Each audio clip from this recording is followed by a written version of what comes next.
Et salut YouTube, bienvenue sur ce petit gameplay, on va dire guidé, où je jouerai que ça et je vous rentrez un peu dans mon esprit, voilà, c'est le but. Vous rentrez dans ma tête quand je joue avec ça et je vais vous montrer comment je réfléchis quand je joue avec ça, comment je fais ceci ou cela. C'est sûr que je joue pas avec ça depuis longtemps, donc je connais un peu le champion, je sais un peu ce que je fais, normalement, tout va bien. Ceux qui ont déjà peut-être eu peur de jouer avec ça parce qu'on voit rien quand on est en Z, ne vous inquiétez pas, on se prend vite la main. Si c'est le seul truc qui vous freine, franchement, allez-y. Donc, je clear toujours dans le même sens, les corbeaux en premier, et tout votre topside, c'est assez important. Hop, on a pris la ward de Galio, en plus. Essayez d'avoir tout le temps votre sweeper dès le début, ça vous servira très souvent en corps main. On a l'info de Nocturne, et je vous conseille de tout le temps clear votre topside en entier, ça fait sens, jusque là rien de trop anormal, en faisant le raid en dernier et en le smitant. De cette manière, vous pouvez déjà regarder votre carte, c'est important de commencer à regarder votre carte dès maintenant, pendant que vous êtes en train de taper le raid. Et vous pouvez regarder mid, regarder top, même si top c'est un gros sacrifice d'y aller en early, c'est un sacrifice que des fois on n'est pas contre prendre. Là on voit que ma botlane se fait perma push, pas d'opportunité, même si Rek'Sai est un champion super early game, on va quand même clear toute notre jungle. Ok. Il est mort.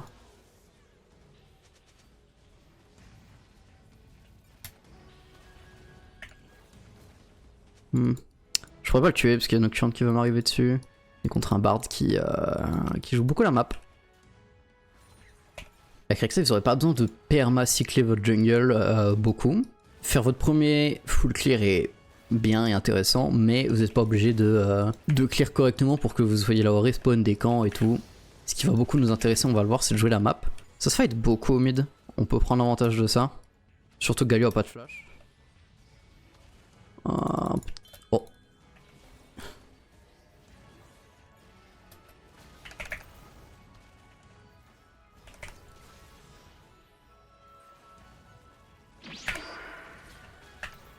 Ok. On va juste last hit. On veut pas envoyer des ressources dans le vide, ça sert à rien. Et on va back gentiment très bientôt. Et on est dans une game où la mid lane a l'air d'avoir énormément d'impact, étant donné que Galio et Corki se perma-fight, que Bard est tout le temps là. Donc graviter autour de la mid lane, c'est pas horrible. Pour ce qui est du stuff, on va vite fait aborder le stuff. Si vous êtes nouveau sur Rek'Sai, je fais pas ce que je fais, je vais vous montrer le build path plus correct. Mais quand vous êtes un peu plus à l'aise sur Rek'Sai, moi j'aime beaucoup pouvoir carry avec mon champion, ce qui n'est pas trop le cas avec le build un peu classique. Je vais build Eclipse en premier tout le temps, et je vais tout le temps faire ciel et rentrer en deuxième.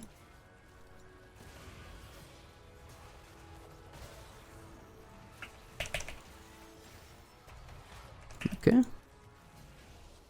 Ici, on bait tranquillement le spell de Nocturne, et on force l'ul de Volibear.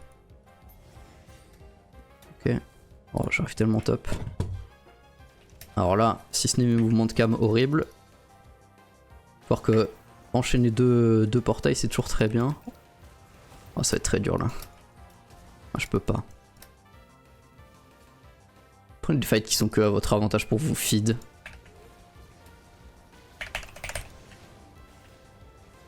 Ok. Ok, très bien. Très bien ici, on donne 2 kills à Corki, on fait burn un flash. L'idéal aurait été de choper un kill. Et là, qu'est-ce qu'on fait? On n'a pas beaucoup de farm, Nocturne non plus, ceci dit. On va essayer de faire au moins un grubs, parce que lâcher les 6 grubs dans une game, ça fait très mal. Et utilisez toujours vos tunnels tôt sur un objectif où vous n'êtes pas contesté, c'est super pratique, ça vous permet de l'avoir pour vous barrer. Je vais pas aller top du coup. Hop, on va tranquillement retourner farm.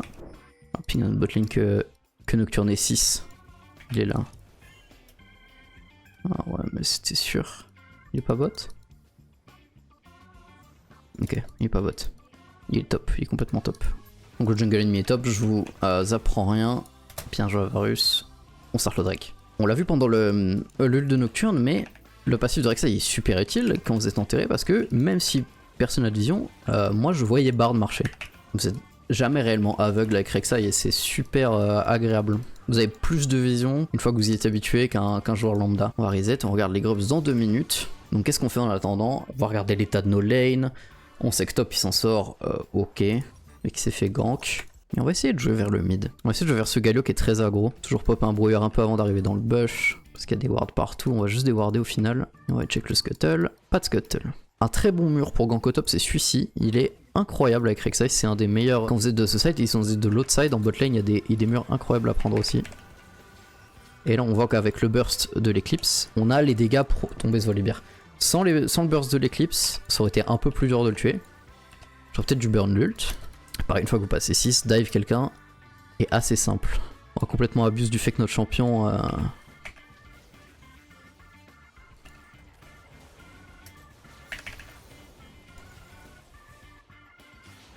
Ok. Moi je peux hein.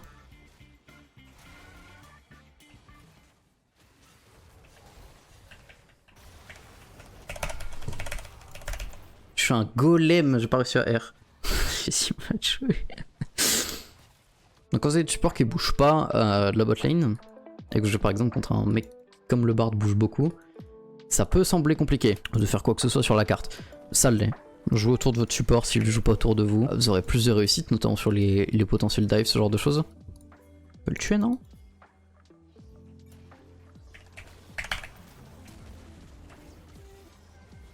Okay. On burn un flash, ça me va très bien. Tout de suite, aller chercher plus de ressources, à savoir le gromp. Il n'y a rien d'autre à faire sur la carte. Je pense pas que Galio soit assez nul pour se prendre le gank là. J'arrive bot. Il faut courir bot maintenant. C'est tellement gagnable. Oh bon Dieu.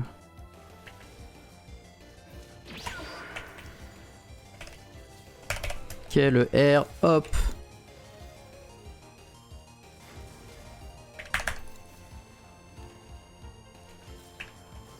On le tue aussi, hein. Voilà, parfait. Parfait. L'utilisation de l'ult ici qui est très bonne, elle nous permet de gagner un peu de tempo, de pas prendre trop de dégâts, et surtout, l'ult est un execute. Quand vous utilisez l'ulti de Rek'Sai, vous faites des dégâts selon les PV manquants. Donc super important d'utiliser en execute et pas en engage. Ici le jungle ennemi est mort, donc la première chose qu'on fait c'est instantanément un objectif neutre si on peut se le permettre. Et ici on a tué les solo lane, la bot lane, le jungle, il n'y a aucun danger, il n'y a aucune raison de back pour aller s'acheter un item. Alors vous me voyez beaucoup en Z peut-être, donc sous terre, le format on voit pas trop autour de nous. Ça a deux raisons. La première c'est que... Hop. La première raison c'est que forcément on voit plus loin entre guillemets, on voit les pas et j'ai pas besoin de voir plus, je sais que quand je joue un champion, bon, je peux estimer qui c'est en regardant ma carte et tout ça. La deuxième raison c'est que quand vous êtes en Z vous gagnez de la move speed, vous gagnez 5 de vitesse de déplacement, mais du coup avoir en permanence un peu plus de move speed, ça fait une petite différence, c'est pas mal.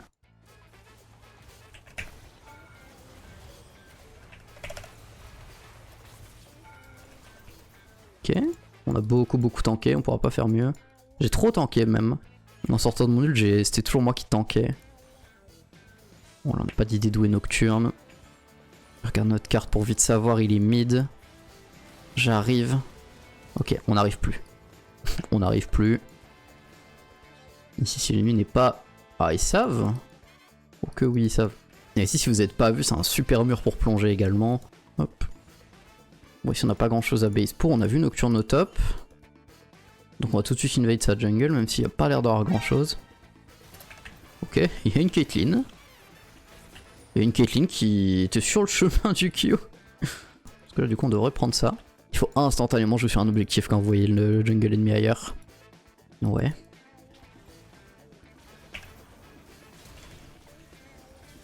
Ok ouais. Très bien, magnifique. Pas besoin d'en faire plus.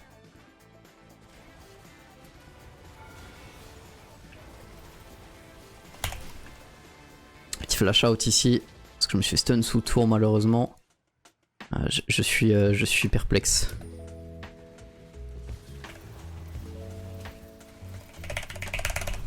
Ah, j'ai spam R, mais malheureusement... Le fight était pas très bon. Écoutez-vous la plupart du temps. Vous aurez sûrement raison. Si vous estimez qu'un play est meilleur pour vous de telle ou telle manière, jouez-le comme vous estimez qu'il sera meilleur pour vous. Là en l'occurrence le play était mauvais pour nous et globalement le play était haché. Alors là on peut se décider sur un Sterak, moi j'aime beaucoup Sterak, mais Coupereneur peut marcher s'il y a des gros tanks en face, s'il y a du Horn, des choses comme ça. Et parfois il est mieux de faire une erreur tous ensemble que de laisser deux mecs faire une erreur et après se revenir au Drake à 5. Ok. Ici on fait attention, ok. Where? Ici.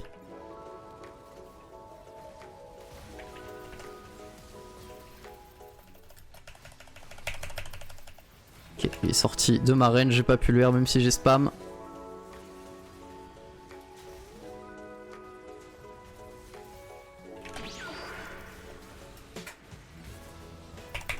Non, j'ai tué personne, j'avais un très bon bump, mais malheureusement, ça n'a pas suffi. On perd le baron sur ça, on va avoir une phase de jeu qui va être super difficile, mais ma team scale plutôt bien. Bon, le scaling de Rek'Sai, parlons-en. Le scaling de Rek'Sai est un peu meilleur qu'avant, mais il est mauvais. Votre perso scale pas très bien, et même si vous avez build Eclipse, même si vous avez build Sundered Sky, si elle est entrée, on va arriver à un point où le champion est un peu nul. En teamfight, malheureusement, vous allez un peu plus servir à bump qu'autre chose. Ok, on est pas mal, on est pas mal. On est pas mal. Hop, on va utiliser le Z pour régène. Et on va chercher à rester dans le fight avec nos teammates, c'est important. Malheureusement, il n'y a pas de baron à prendre, on n'a pas de wave. Une petite wave un peu quand même. Moi, je peux pas. Ok, très bien. On prend un inhib. Je suis d'accord. Donc Sterak 3, avec Sterak on gagne un peu de tankiness qu'on n'avait pas trop avec nos items.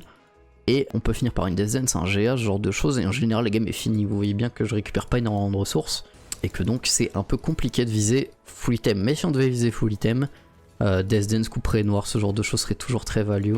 On a Vladimir qui va mourir probablement, malheureusement. Donc quand vous avez un joueur qui flaire comme ça, je suis désolé, mais c'est dur de faire quoi que ce soit, de jouer autour ou que sais-je.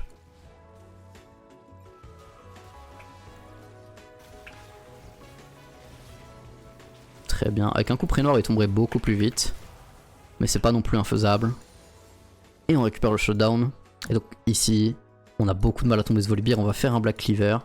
Ça sera utile, ça sera mutuel un peu contre Bard qui build un peu d'armure. Et je ne fais pas attention à ce que je fais, donc j'ai pris un midlife mérité. On peut pas le tuer lui.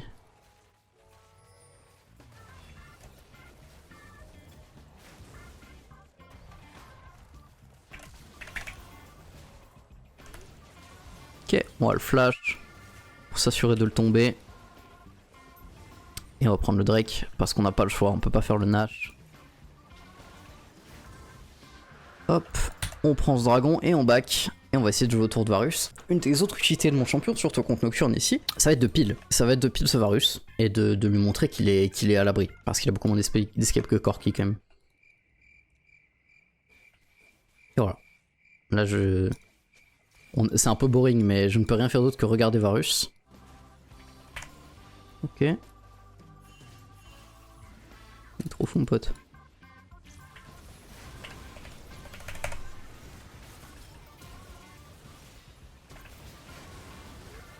Et là c'est dur, hein. On a essayé de le pile mais ça marche pas. Ça marche pas et on a perdu Corki et Varus, là la game est lose. Pas de chance, on aurait essayé de le pile mais Varus refuse de jouer safe. Je vous aurais montré le plus possible sur Rek'Sai dans une game qui en plus ne va pas très bien. Ça arrive d'avoir des games qui vont pas bien. Ce que j'aurais pu mieux faire, c'est jouer autour de la bot lane. Rendre Varus peut-être un peu plus fort, mais on a vu que Varus se plaçait pas très bien non plus, donc c'est compliqué. On peut pas toutes les gagner, vous pourrez pas toutes les gagner, pas de soucis.